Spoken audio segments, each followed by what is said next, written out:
best way to find out if you can trust somebody is to trust them. This is a saying that was mentioned by Ernest Hemingway many years ago. When you look at relationships that you've had in the past, or when you're being introduced to someone, you see yourself, okay, if you're a Democrat and they're a Republican and they're introduced to you as a Republican, oh no, this person immediately, without even knowing the person, you have a gut reaction to that person.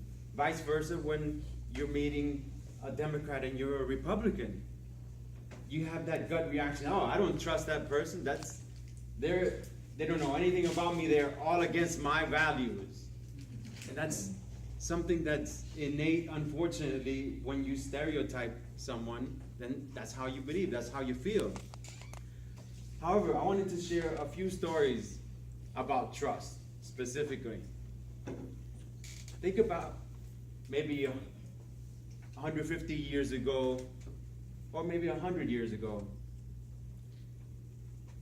Did we ever think that we would get on this contraption that we don't control ourselves and then it flies us across an ocean that we have no control over? Do you think that there was maybe a little bit of trust that we have nowadays with the airline pilots? We don't know anything about them. We don't know their names. We might know the airline. We know their track record. You know, you don't want to take puppies on United.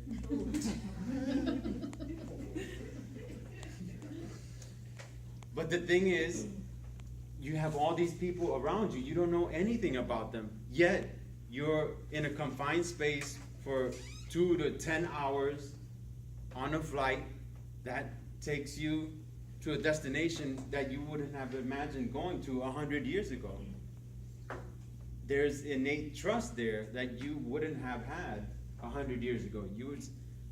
There's no way I'm going on this confined space with all these random people. Somebody's riding me somewhere that I don't know if I'm going in the right direction. That's trust. That's one story about trust. Another one, think about when we're riding along and there's these lines that divide the area that we're going to. How do we trust the people that are next to us that they don't jump in our lanes and crash us or do something that will devastate or affect our lives or even kill us? Think about a 2,000, 3,000 pound machine, or even bigger, those semi trucks that are 10 to 15,000 pounds. How can I trust that I'm on I-4 with all these curves and you have a big semi truck right next to you, that they're not going to swerve all of a sudden and then have the cab fall on us as we're passing by? That's trust. You have to have some trust there. Just the fact that you're driving on I-4, you're praying, you're trusting others that they're going to do the right thing. And of course, there's accidents, but the problem is, or the matter is, what we see on news and on TV, that's the percentage of a percent that's going wrong. Unfortunately, that's what a lot of media talks about, because that's what makes news. That's what, unfortunately, people watch more. Oh, look at what happened there. Oh, that's so bad.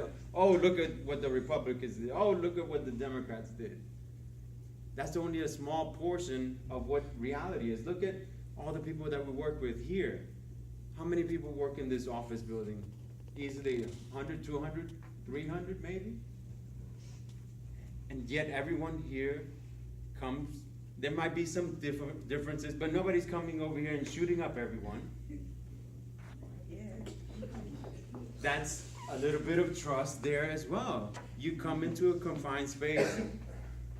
There will be differences, different opinions, but we trust each other that we're doing the right thing and we'll be fine working with everyone. Same thing driving down the road.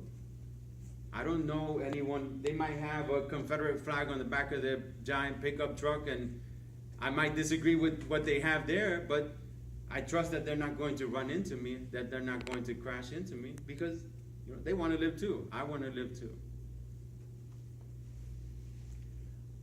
Another story related to trust. About, let's say, 2009, I was in Panama with my family. We lived there for a number of years. My youngest daughters started school there, in an English-speaking school there. A new, completely different country, a new environment. Yet I'm leaving my child, my two daughters there, with a random person that I don't know in another country. I know a little bit about, my wife is Panamanian, but still a school that none of my kids had gone to, yet I'm trusting this person to teach my kids something that we do every day.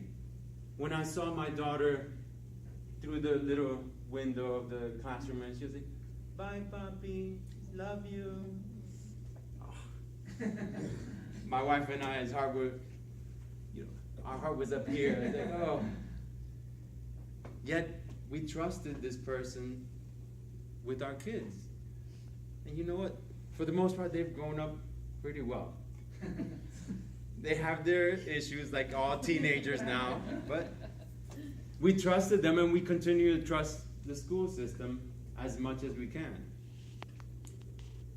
And then my point in all this is, as Hemingway has already stated, the best way to find out if you trust someone is to trust them. One final story is regarding our environment here.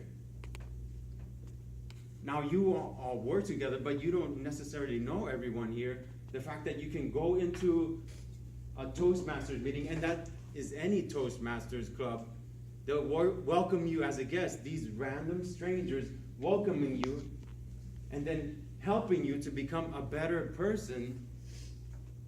That's trust there. You're trusting the fact that these people are here to help. And I'm here, I want to improve, I want to help as well. So I'll leave you with this.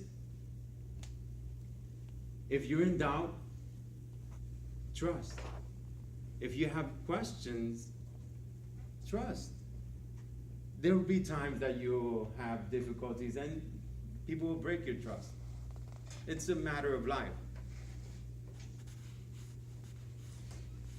Just trust me.